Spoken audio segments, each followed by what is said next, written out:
Alright, so I found a piece of siding or whatever you want to call it.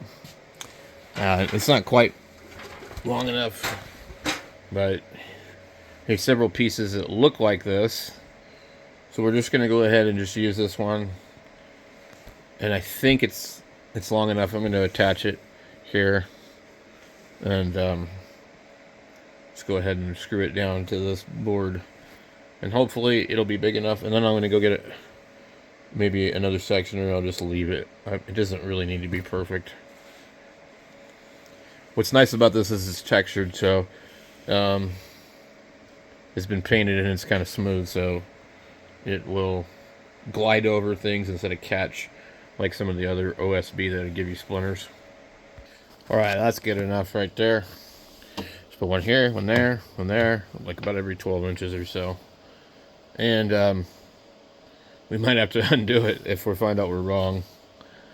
But I think the record player should sit up here. It's not going to be that easy to use it, but then again, you know, where it's sitting right now, I can't use it at all.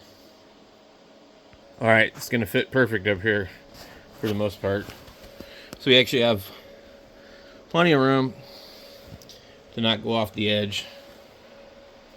So if I really need to, I can put a board behind here, redo this whole piece. I can't remember if I attached this underneath here. Yeah, I did. So this isn't going to move without me undoing it, but basically what I do is I reuse stuff to make things work. You know, I'm not going to go out and go buy the materials to build this exactly the way I would want it. So I just make it to the best of my ability. So here we'll put that there. We can put the Pioneer stereo over there right next to it. Or we could put the Radio Shack stereo next to it. It really doesn't matter. But I think whatever looks the best is what's going to happen. Now, it's not a guarantee the Pioneer stereo is going to look the best with this, because they're not from the same time period. This is an 80s, and the other one's the 70s. Different color, fake wood grain. Kind of like the Bose. In fact, what actually might be cool if I could put the Bose up here on each end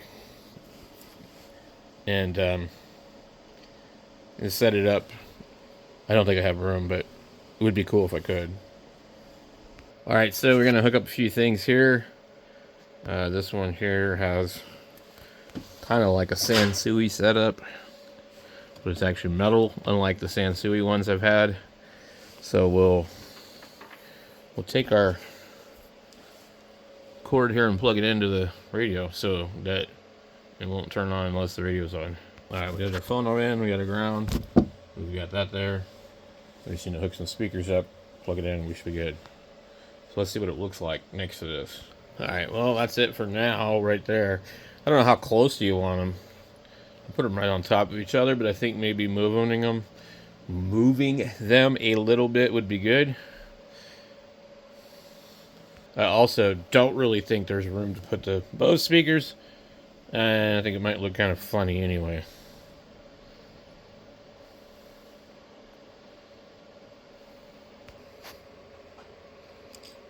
I don't know if I have room to open this. Yeah.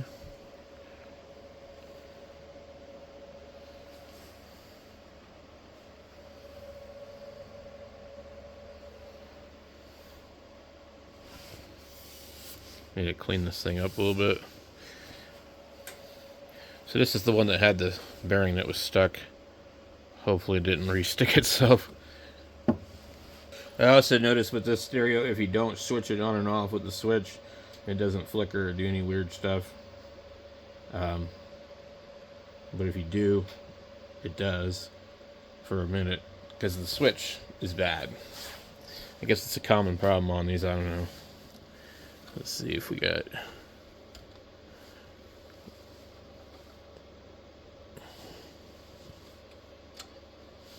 There we go.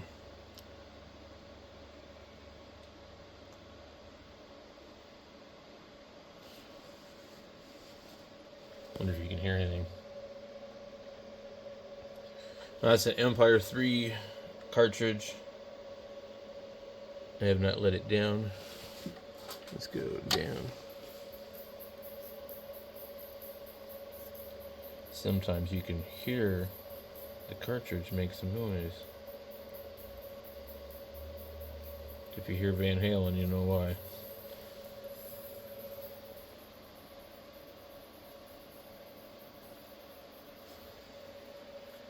So now I'm just going to hook up the speakers and I'm going to take a listen and see. So let me step down off my ladder here. I'm on a ladder. So from here, this is what it looks like. Step back a little bit further. Looks pretty cool. If it could be centered up in the middle with some speakers on the ends, boy, that would look awesome, right? Wow. Almost kind of goes with the Kenwood twins down there, huh?